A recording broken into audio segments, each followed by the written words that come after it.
Chapitre 2. L'installation, il ne se passe rien de précis. C'est sans doute ce qui rend les choses les plus difficiles à comprendre. Il n'y a pas de date, pas d'événement déclencheur clairement identifiable. Juste une fatigue qui s'installe, sourde, persistante. Un poids qui ne dit pas son nom. Chaque matin ressemble au précédent, et pourtant quelque chose a changé. Les gestes sont les mêmes, mais ils demandent plus d'efforts.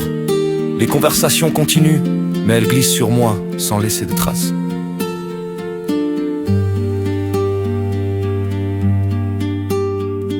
Je fais ce que l'on attend de moi.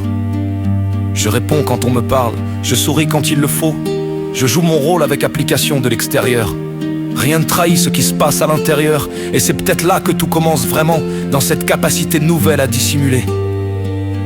Je m'épuise à paraître normal, à être fonctionnel, à donner le change. Les nuits deviennent agitées, le sommeil n'est plus un refuge mais un combat. Les pensées s'imposent dès que le silence s'installe. Elles tournent en boucle, toujours les mêmes, sans apporter de réponse. Je ressasse, j'analyse, je revis. Le passé s'invite sans prévenir, comme s'il refusait de rester à sa place. Le corps, lui aussi, commence à parler. Une lassitude constante, une sensation de vide, difficile à expliquer. Même les moments censés être agréables perdent leur saveur. Je ne suis pas malheureux en permanence. Je suis simplement absent, spectateur de ma propre vie. Je continue d'écrire, toujours en cachette, toujours pour moi seul.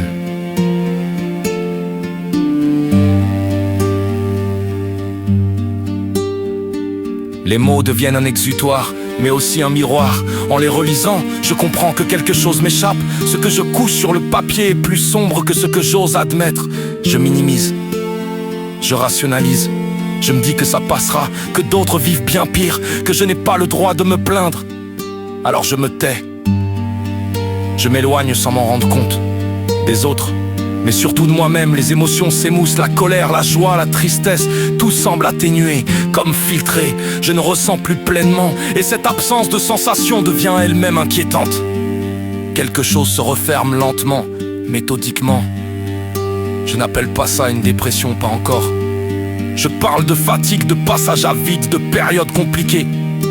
Les mots ont leur importance, nommer, ce serait reconnaître, et reconnaître, ce serait accepter que je ne maîtrise plus vraiment la situation. Alors j'avance ainsi, un jour après l'autre, convaincu que tenir bon suffit, sans comprendre que ce silence intérieur, cette lutte invisible, sont déjà les racines d'un mal plus profond. Je ne suis pas encore tombé, mais je ne suis plus vraiment debout.